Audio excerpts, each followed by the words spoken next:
बिस्मिल्लाहिर्रहमानिर्रहीम। अस्सलाम वालेकुम। आज का हमारा टॉपिक है बजटिंग। बेसिकली बजटिंग होती क्या है? बजटिंग हमारे पास क्वांटिटेटिव फॉर्म में हमारे प्लान को रिप्रेजेंट कर रही होती है। तो जो प्लान होता है हमारे पास द ब्लूप्रिंट कि हम किस तरह काम करेंगे, क्या करेंगे, और उसको जब हम क्वांटिटेटिव फॉर्म में रिप्रेजेंट कर रहे होते हैं that's called budgeting. Basically budgeting में हम करते क्या है, हम तमाम चीज़ों की प्लानिंग कर रहे होते हैं, सेल्स की, रेवेन्यूज़ की, रिसोर्सेज की, कॉस्ट की, एक्सपेंसेस की। तो तमाम चीज़ की हमारे पास प्लानिंग हो रही होती है और मेजरेबल टर्म्स के अंदर। तो जो चीज़ें हम थ्योरेटिकली डिस्कस करें वो हम जो प्रैक्टिकली हम उसको देख रहे होते हैं एस्पेक्ट में क्वांटिफाई करके। तो हमारे पास जो इसकी टाइप्स हैं, बेसिकली जो टाइप्स से हमारे पास पहली टाइप है वो है मास्टर बजट। मास्टर नाम से जाहिर है, मास्टर बजट ओवरऑल बजट होता है तमाम चीज़ों का, जिसमें तमाम चीज़ें इसके अंदर इंक्लूड हो जाती हैं, मसलन सेल्स, प्रोडक्शन, परचेजेस, इनकम वगैरह वगैरह सब के हमारे पास इसी में आ जाता है मास्टर बजट के अंदर। नेक्स्ट हमारे पास होता है सेल्स बजट। सेल्स बजट सिर्फ और सिर्फ रिस्पॉन्सिबल होता है सेल्स के लिए कि भाई हमारे पास कितनी कितनी एस्टिमेटेड सेल्स होगी। अब अगर हम सेल्स करने जा रहे हैं तो हमें डेफिनेटली उसके लिए प्रोडक्शन भी करनी पड़ेगी। तो जो प्रोडक्शन की प्लानिंग है वो सारी की सारी आ रही होती है हमारे पास प्रोडक्शन बजट के अंदर कि कितने हमें प्रोडक्शन करनी चाहिए, इस प्रोडक्शन के लिए हमें कितनी परचेजेस करनी चाहिए, क्या कॉस्ट बैठेगी प्रोडक्शन की, वगैरह वगैरह। फिर हमारे पास आता है कैश बजट। ठीक है, हमने सेल्स की, प्रोडक्शन की, बट इन सब के लिए हमारे पास कैश की अवेलेबिलिटी, कितना कैश इनफ्लो होगा, कितना कैश आउटफ्लो होगा। इसी तरह से हमारे पास और भी बजट्स हैं, मसलन कैपिटल बजट। तो जब हम बात कर रहे होते हैं किसी भी फिक्स एसेट की एक्वायर करने की तो हम बात कर रहे होते हैं कैपिटल बजट की। हमें कोई नई मशीनरी लेनी है या रिप्लेस करानी है पुरानी को, या हमें किसी रिसर्च एंड डेवलपमेंट में कॉस्टिंग करनी है, तो ये हमारे पास कैपिटल बजटिंग है। फिर हमारे पास मार्केटिंग बजट है कि अगर हम प्रमोशन करने जा रहे हैं, एडवर्टाइजमेंट करने जा रहे हैं, तो हमारे पास कितना बजट अवेलेबल है एलोकेट करने के लिए। ऐसे ही हमारे पास रेवेन्यू बजट है, रेवेन्यूज़ के लिए कि हमने कितना अर्न किया, कितना हमने सेल्स की है, इस रेवेन्यू के ऊपर हमारे पास टैक्सेस वगैरह कितने डिडक्ट होंगे हमारे पास। और आखिर में हमारे पास एक्सपेंडिचर बजट है। अब इसकी हम एक प्रैक्टिकल एग्जांपल देख लेते हैं कि किस तरह से ये सॉल्व हो रहा है, कैलकुलेट हो रहा होता है। तो हमारे पास एक सवाल दिया हुआ है। सवाल ये एक ऑर्गेनाइजेशन है, उसका एक ईयर 2 है और ईयर 3 है। तो ईयर 2 के हमारे पास 4 क्वार्टर दिए हुए, जिसमें उसकी एस्टिमेटेड जो बजटेड सेल्स है इन टर्म्स ऑफ यूनिट्स इतनी है, और ईयर 3 के जो 2 क्वार्टर्स हैं उनकी एस्टिमेटेड यूनिट्स बजट सेल्स ये हैगी। और हमसे वो कह रहा है कि आज सेल्स बजट, सबसे पहले हमें सेल्स बजट बनाना है। अब सेल्स के लिए हमें यूनिट्स तो मिल गए, नेक्स्ट क्या है, हमें सेल्स के लिए चाहिए the company single product sales for $8 per unit. तो $8 पर यूनिट के हिसाब से हम सेल्स कर रहे हैं। तो इसी को हम देखते हैं। अब हमें कह रहा है कि जो पर यूनिट सेल्स है वो है $8 की।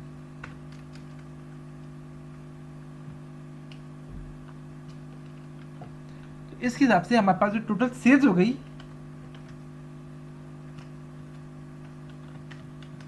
इन अमाउंट, वो हो गई हमारे पास यूनिट्स मल्टीप्लाई बाय प्राइस। तो ये टोटल हमारे पास सेल्स हो गई Q1 की। और अगर हम ये सबके ऊपर अप्लाई कर दें तो ये सबकी हमारे पास सेल्स निकल आई in terms of amount. Next फिर हमारे पास वो कह रहा है कि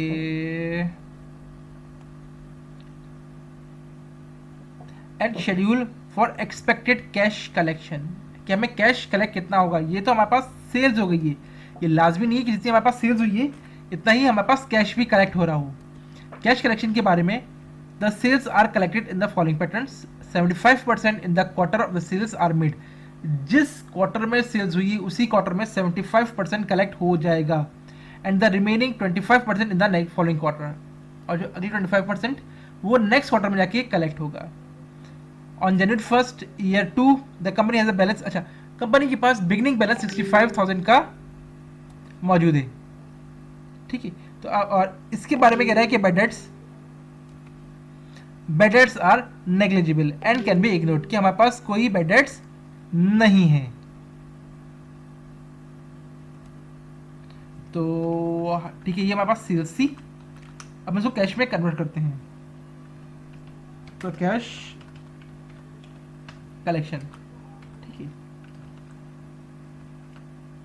तो हमारे पास जो भी सेल्स थी, इस सेल्स का 75% हमें सेम पीरियड में कलेक्ट हो रहा है, और ऐसे ही तमाम सेल्स का हो रहा होगा। तो हम इसको ड्रैग कर लेते हैं। अब सिर्फ ये कलेक्ट नहीं हो रहा है, इसका 25%, इसका 25% कहाँ कलेक्ट हो रहा होगा हमारे पास, यहाँ पे आके हो रहा होगा, इक्वल्स टू इस सेल्स का 25%, और ऐसे ही हम सबका निकाल लेंगे। इसके अलावा हमारे पास कुछ बिगनिंग भी था, बिगनिंग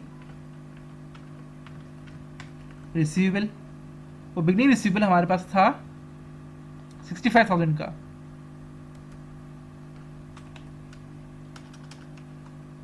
तो अगर हम टोटल निकालें,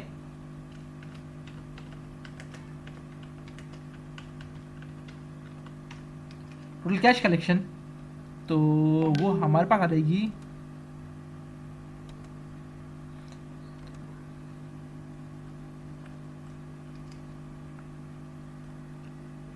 तो ये हमारे पास टोटल कैश की कलेक्शन आ गई।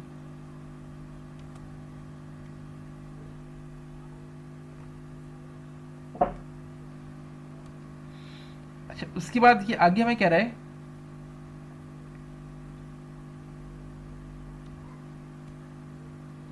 अब प्रोडक्शन बजट। देखिए, ये हमने सेल्स तो कर लिए, ये हमारे पास सेल्स आ गई इन टर्म्स ऑफ अमाउंट, ये हमारे पास उसकी कलेक्शन आ गई, मगर अब इस सेल्स के लिए हमें प्रोडक्शन भी तो करनी होगी। प्रोडक्शन के बारे में वो कह रहा है कि the company desire ending finish good inventory at the end of the period equals to 30% of the budgeted unit sales for the next quarter.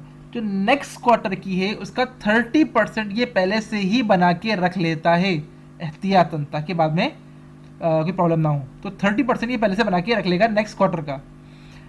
Currently company के पास जो है वो 12,000 यूनिट्स मौजूद हैं ऑन हैंड। इसका मतलब है कि हमारे पास जो प्रोडक्शन बजट बनेगा,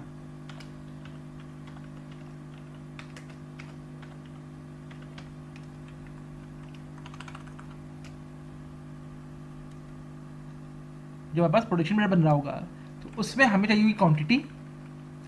क्वांटिटी कितनी है, ये क्वांटिटी हमें चाहिए।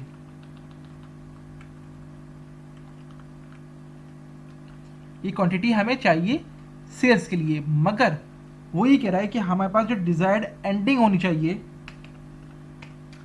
वो कितनी होगी, वो 30% होगी नेक्स्ट क्वार्टर की।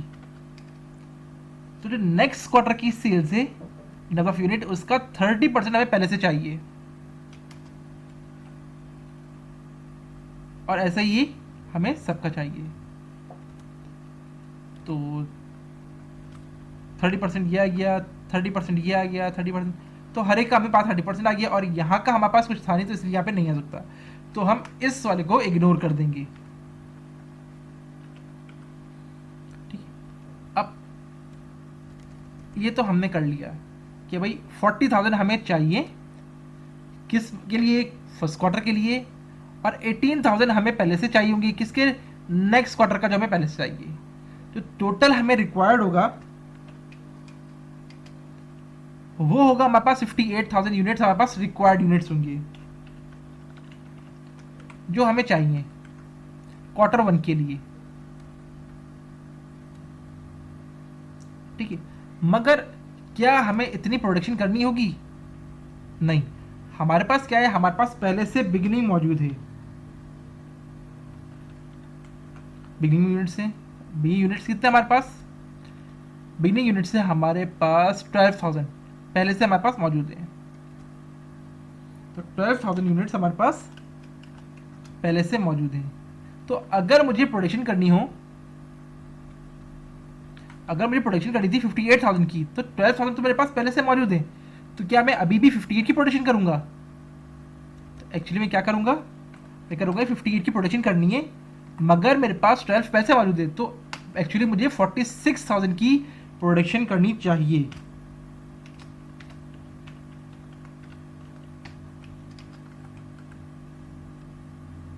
तो अब आते ज़रा क्वार्टर टू के लिए। अब क्वार्टर टू में हमारे पास क्या है, पहले से कुछ बिगनिंग है। कौन सा बिगनिंग है? इसका एंडिंग, इसका बिगनिंग।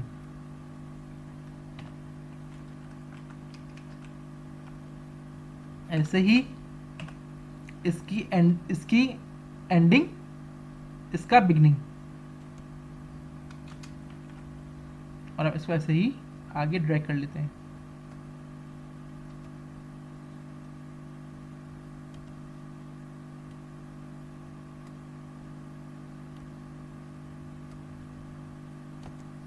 तो ये बन गया हमारे पास प्रोडक्शन का बजट। और ये लास्ट कॉलम को हम इग्नोर कर देंगे, तो इसकी ज़रूरत नहीं है हमें। अच्छा, प्रोडक्शन के बाद हमारे पास आगे वो कह रहा है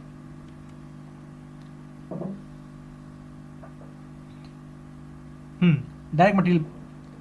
अब वो ये है कि डायरेक्ट मटेरियल बजट बनाना है हमें। डायरेक्ट मटेरियल के बारे में बता रहा है 5 pounds of raw material are required to complete 1 unit of production. एक यूनिट बनाने के लिए हमें 5 pound of raw material required है। अब उसके भी ये कह रहा है कि हमारे पास 10% हम पहले से मंगा के रख लेते हैं नेक्स्ट क्वार्टर का जो भी हमारे पास रिक्वायर्ड होता है। और करंटली हमारे पास 23,000 पाउंड्स हमारे पास मौजूद हैं।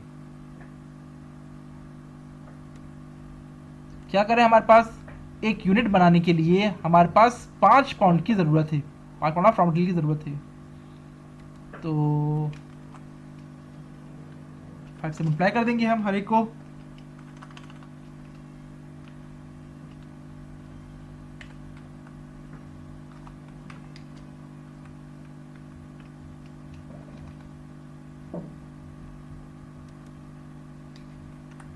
तो ये हमारे पास टोटल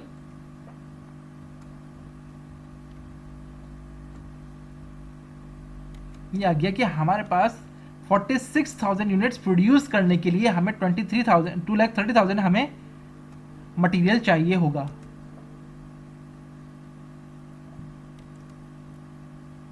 ठीक है, मगर क्या हमारे पास टोटल इतना चाहिए?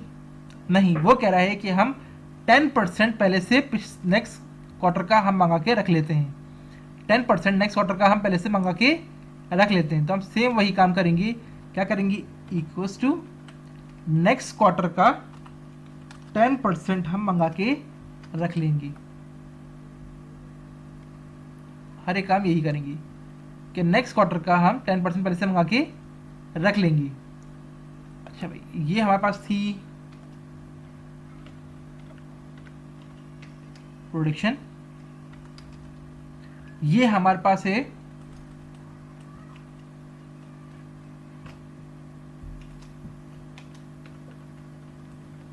Required ending. ठीक है, तो टोटल हमारे पास कितना हो गया?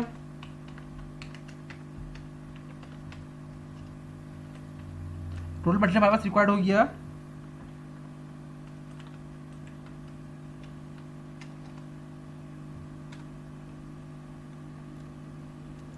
टोटल मटेरियल हमारे पास ये रिक्वायर्ड हो गया कि हमें इतना मटेरियल रिक्वायर्ड होगा। ये मटेरियल तो हमारे पास अभी के लिए, और ये हमारे पास इसका 10% हमें पहले से चाहिए। तो ये हमारे पास रिक्वायर्ड आ गया है।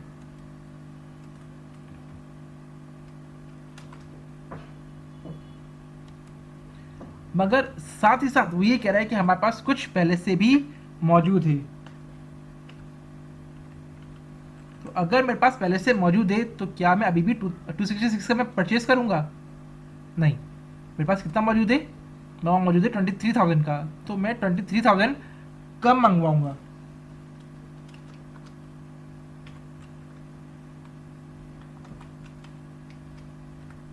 तो एक्चुअली ये मैं ऑर्डर कर रहा हूँ यहाँ के लिए।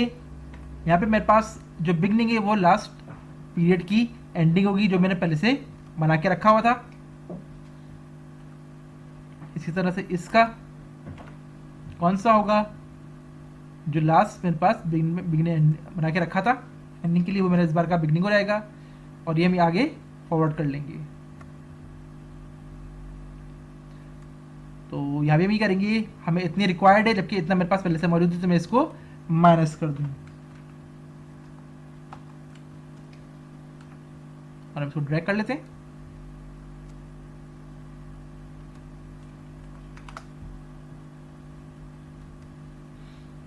ठीक है, तो ये क्या आ गया हमारे पास, ये आ गया मटेरियल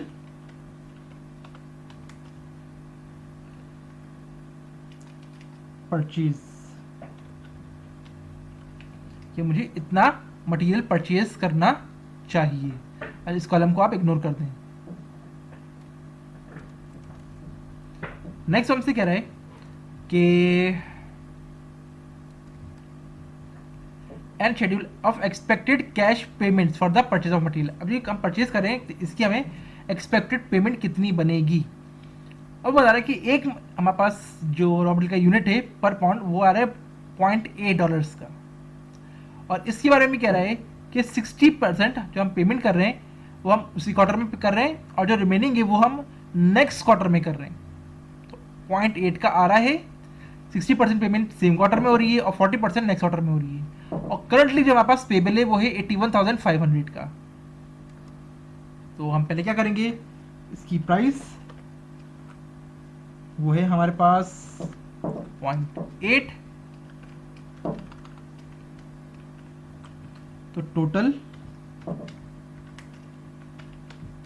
कॉस्ट जो बन गई वो बन गई material purchase multiply by per unit price,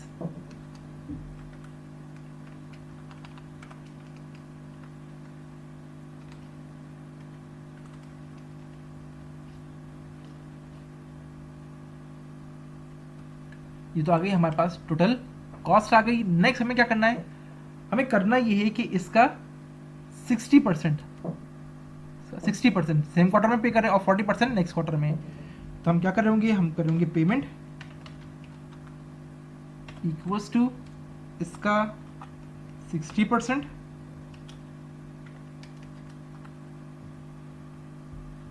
और सब पे हम ऐसे अप्लाई कर देंगे, और नेक्स्ट क्वार्टर में 40% किसका, जो इसका रिमेनिंग बैलेंस रह गया था, और ये हम ऐसे ही अप्लाई कर देते हैं। ठीक है, इसके अलावा हमारे पास बिगनिंग भी था, बिगनिंग पेबल, और वो बिगनिंग हमारे पास पेबल था 81,500।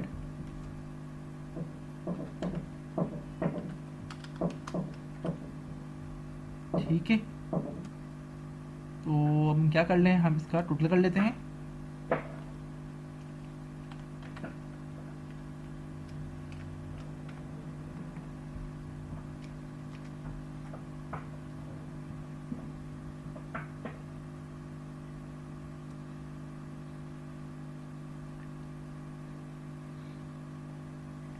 ठीक है, तो ये हमारे पास ये निकल आया, ये निकल आया टोटल पेबल निकल आया।